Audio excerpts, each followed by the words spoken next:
নমস্কার, আমি ডক্টর চিন্ময়ানন্দনাথ। মজার বিষয় গ্যাস। এই গ্যাস ছাড়া বাঙালি চলে না। মাথা ব্যথা গ্যাস, ঘাড়ে ব্যথা গ্যাস, বুকে ব্যথা গ্যাস, পেটে ব্যথাও গ্যাস। অনেক সময় পায়ে ব্যথা করলেও একটু গ্যাসের ব্যথা করছে না তো? কোমরে ব্যথাও গ্যাসের ব্যথা। সব কিছুই কিন্তু গ্যাসের ব্যথা। আর এই বিভিন্ন রকম গ্যাসের ব্যথার সঙ্গে বিভিন্ন রকম গ্যাসের ওষুধ সবসময় বাঙালি খেয়ে যাচ্ছে।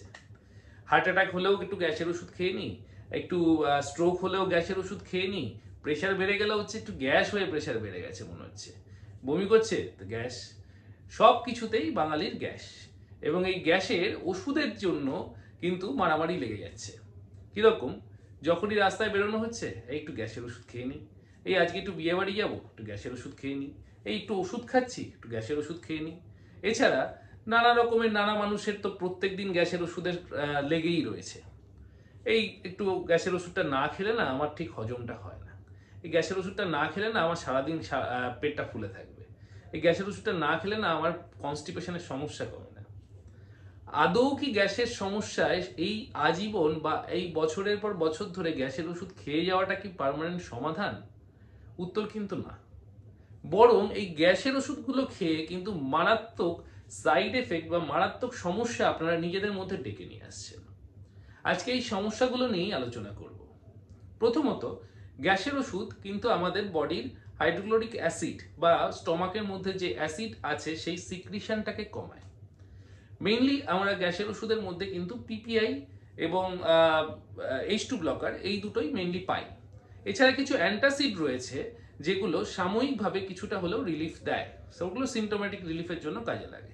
কিন্তু মেইন আমরা যেগুলো খাই ওমিপ্রাজোল, প্যান্টোপ্রাজোল, র্যাবিপ্রাজোল এবং এসোমিপ্রাজোল।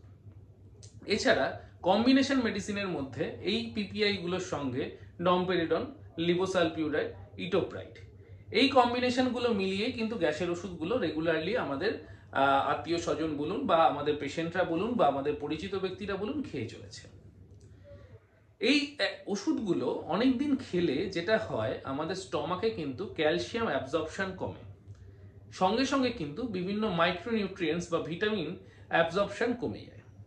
তো আমরা খাবারের সঙ্গে যখন আমরা এই ক্যালসিয়াম বা মিনারেলস বা ভিটামিনস খাচ্ছি, তখন কিন্তু আমাদের এই অ্যাবজর্পশন কমে গেলে আমাদের বোন ডেনসিটি পর্যন্ত কমতে পারে। তার মানে আমরা গ্যাসের ওষুধ খাচ্ছি, আমরা আমাদের হাড়গোড়কে ইচ্ছে করে বা আমরা জেনে শুনে নরম করছি। এছাড়া যদি বডির মাইক্রোনিউট্রিয়েন্টস কমে যায় এবং নানা রকমের যদি ভিটামিনস কমে যায়, তাহলে কিন্তু আমাদের ইমিউনিটি সিস্টেমও কিন্তু ডাউন হচ্ছে।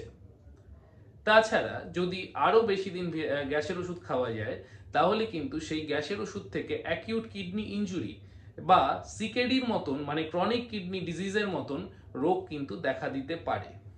এছাড়া যে কম্বিনেশনগুলো রয়েছে, যে প্রোকাইনেটিকগুলো ডমপেরিডন, ইটোপ্রাইড এবং লিবোসালপিউরেট, তার মধ্যে লিবোসালপিউরেট এবং ডমপেরিডন যদি মহিলারা বেশি দিন খেতে থাকেন, তাহলে কিন্তু হরমোনাল ইমব্যালেন্সও হতে থাকে। এছাড়াও কিছু প্রোকাইনেটিক ড্রাগের মধ্যে কিন্তু এক্সট্রা পিরামিডাল সিমটম বা ব্রেনের কিছু সমস্যাও কিন্তু আমরা দেখতে পাই। এবং কিছু কিছু ক্ষেত্রে কিন্তু দেখা যায় এই যে সমস্যাগুলো সেগুলো ইরিভার্সেবল হয়ে যায়, মানে খেতে খেতে এমন পর্যায়ে চলে যায় যে আমরা ওই ব্রেনের সমস্যাগুলোকে আর অন্য ওষুধ দিয়ে কিন্তু রিভার্স করতে পারি না। সুতরাং বুঝতেই পারছেন যে গ্যাসের ওষুধ কতটা মারাত্মক।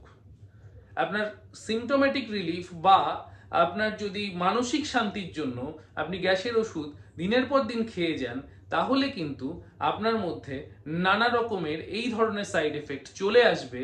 তখন কিন্তু আর ডাক্তারবাবুকে খুঁজে লাভ নেই, কারণ অনেক সময় কিন্তু অ্যাডভান্স স্টেজে চলে গেলে ডাক্তারবাবুদের পক্ষে আর সেই জায়গা থেকে বের করে নিয়ে আসা সম্ভব হয় না। তাই জন্য বলছি, এখনো সময় আছে। গ্যাসের ওষুধ পরামর্শ ছাড়া খাবেন না, দরকার ছাড়া রেগুলার গ্যাসের ওষুধ খাওয়াটা পরিত্যাগ করুন এবং সুস্থ থাকুন, ভালো থাকুন। এবং যদি গ্যাস্ট্রাইটিস রিলেটেড প্রবলেম হয়, অতি অবশ্যই ডাক্তারবাবুর পরামর্শ নিয়ে যেই ওষুধটা আপনার জন্য সেফ, সেই ওষুধটা নির্দিষ্ট অ্যামাউন্টে এবং নির্দিষ্ট ডোজে এবং নির্দিষ্ট সময়ের জন্য খান। তাহলে কিন্তু এই ধরনের যে সাইড এফেক্টগুলোর কথা আমি বললাম, এই সাইড এফেক্টগুলো আপনার মধ্যে দেখা যাবে না।